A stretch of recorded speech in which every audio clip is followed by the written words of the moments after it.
And for me, there is this fine line, and I think some of this is changing. And then also you're seeing in these AI generated scribes, right? That it prompts conversations and it fills in the gaps of conversations so that optimized billing can happen, right? But at the same time, you found that there's been errors where people are just cutting and pasting and hitting the whole thing, reviewing the notes, and half of it is not factual.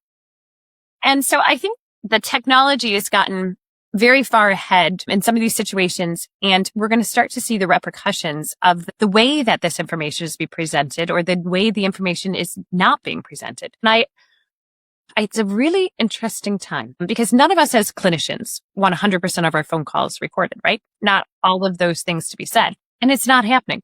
But at the same time, what are those gaps and what does that mean for both protecting ourselves as nurses, our license, our decisions, as well as what does that mean for the transparency that's occurring between patients and now if it's dependent on those. So that's some of those things that I think as we're going down this one, what I would say to all nurses is at the end of the day, this is your license. You will be held accountable for whatever delivery of care or determinations that you make. And honestly, I would challenge that you make sure you always challenge the AI in front of you. The one thing that you should not be doing is ever taking AI as being the word of God in any situation. If those alarm bells are going on, that nursing intuition is going on, it's because you know something that is not there and you make sure that you document it accordingly.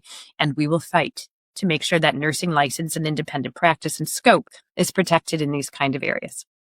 Oh my gosh. Like that just gave me chills because that is exactly what nurses need to hear, because I think there's this fear of, oh, well, it's going to be better. And it's just like, okay, no, again, it's augmenting, it's supporting. At the end of the day, we are the people that are behind the emotions, the things that we have to do, the medications, and that you're right.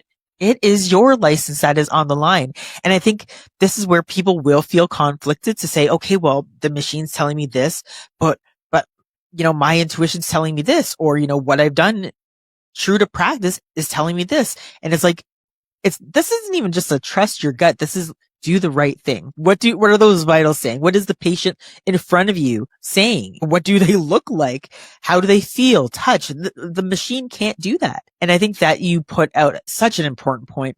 And it's such an important takeaway from just this conversation today that it's like at the end of the day, you are the human and you need to make the decision. And I think that